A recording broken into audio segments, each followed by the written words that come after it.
Welcome back, students.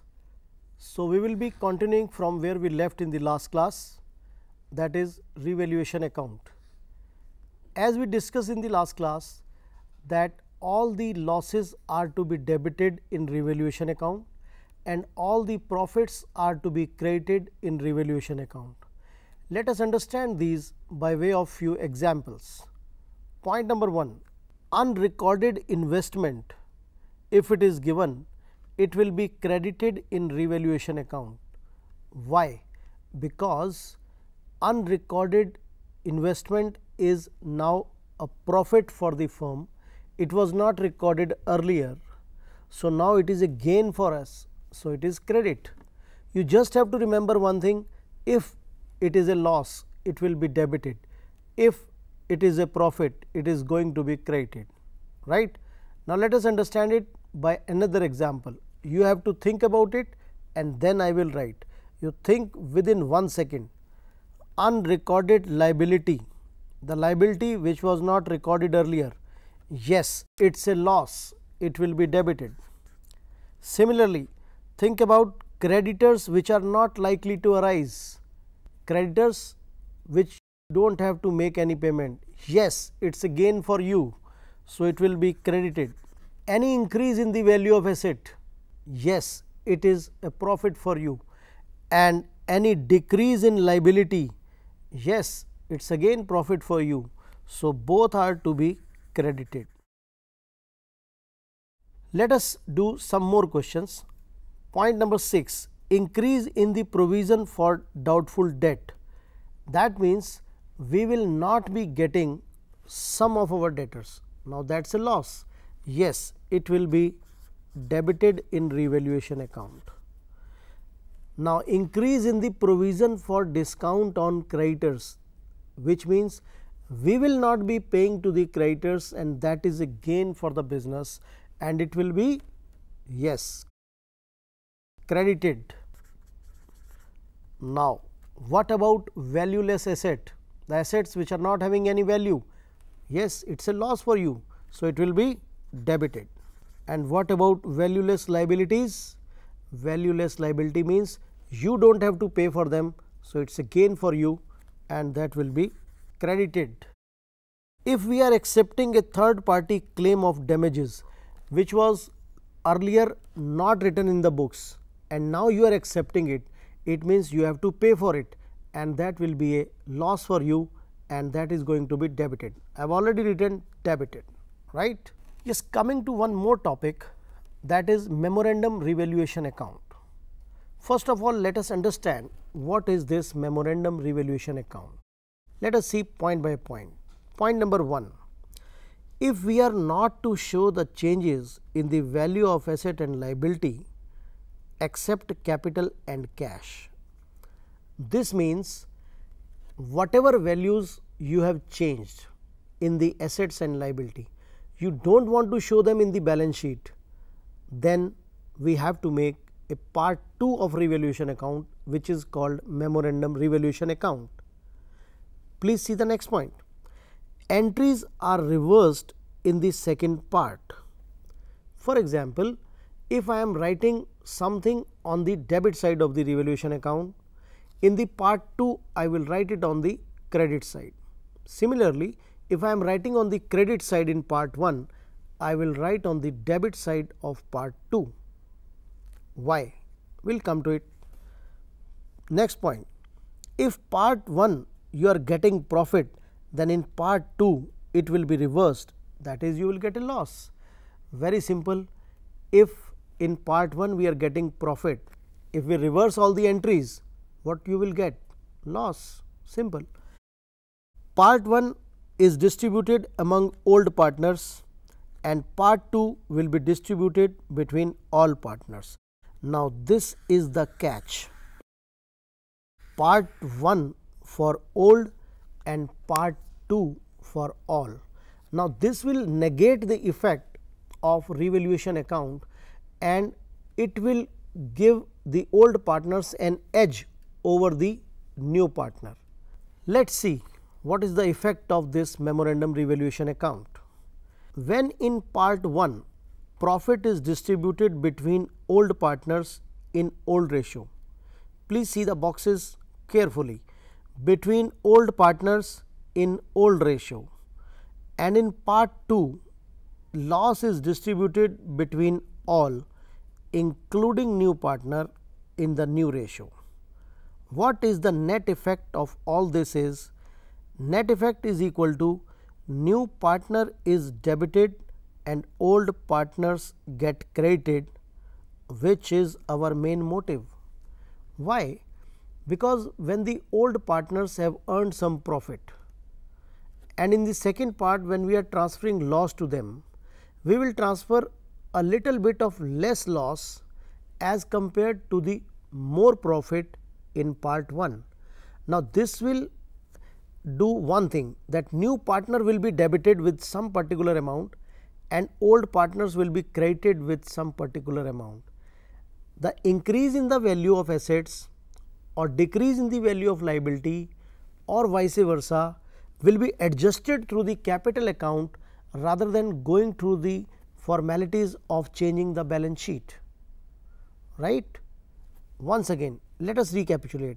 What we have understood is memorandum revaluation account will negate the first part effect in the part 2, and it will have an effect that new partner will get debited and the old partner will get credited, and we will share that particular effect with the new partner without bringing the change in the balance sheet. This will be clearly understood when we will do a full question on that, but let us discuss the theory part first.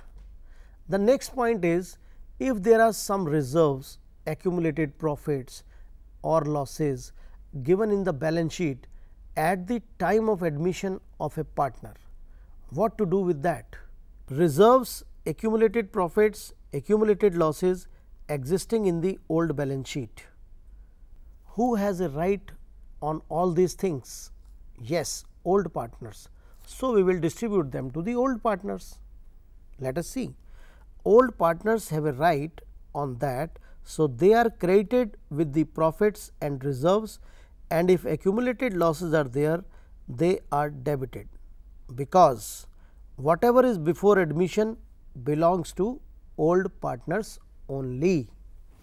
A very important topic in your exams is adjustment of capital.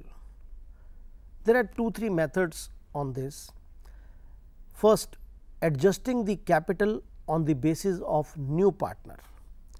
Whatever new partner is bringing in cash, we will adjust the capital of old partners accordingly, and if they have any surplus, we will refund to them, and if they have any deficit, they will bring it in the business. Let us see first point. If it is on the basis of new partner, new partner capital and his share shall be calculated, which is already given in the question. On the basis of this, calculate what should be the share of existing partners, and then compare their actual capital after adjustment of goodwill, revaluation, reserves, losses, etc. It means when we have to compare the capital of old partners, it should be after all the adjustments given in the question. Maybe it is revaluation, accumulated profits, accumulated losses, goodwill, whatever adjustments are there, you have to first do that and then see what is the actual balance, and then you compare it with what it should be. Yes, please see the next point. Find the difference then. If the difference is that they have to bring, they will bring the money, and if the difference is they are already having more, then we will pay them back or refund them. Yes. If the capital of a partner is less than required, he brings additional cash, and vice versa. If the capital is more, he is refunded that extra money. But please note one thing, if it is specified in the question that we have to do this adjustment through capital or current account, then we will not refund the cash or we will not bring the cash. It will be adjusted through the current account. Please note, if it is mentioned in the question, only then.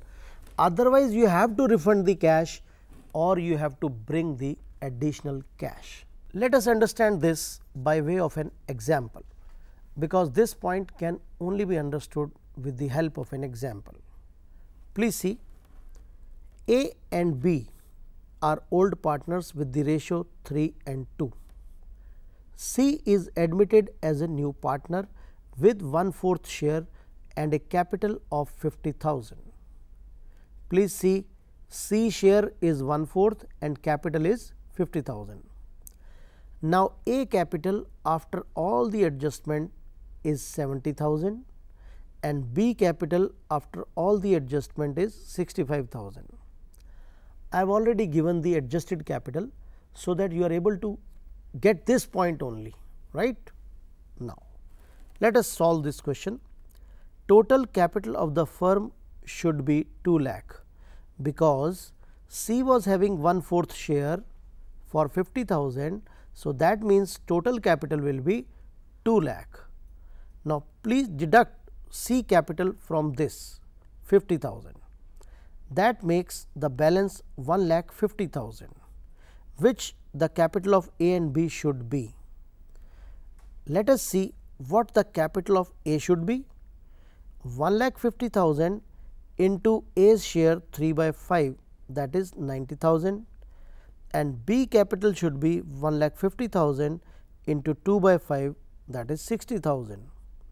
Now, this should be their capital, and what is their actual capital? That was given in the question itself, 70,000 and 65,000. Compare this 70,000 with 90,000.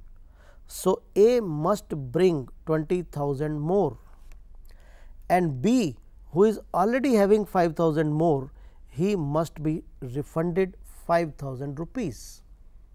I hope you are able to understand. If any partner is having more capital, he must be refunded, and if a partner is having less capital, he shall bring the additional capital to make it proportionate. So, this we have shown here.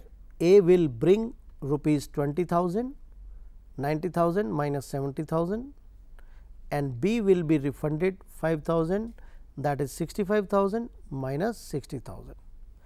Otherwise, if mentioned, it can be transferred to current account.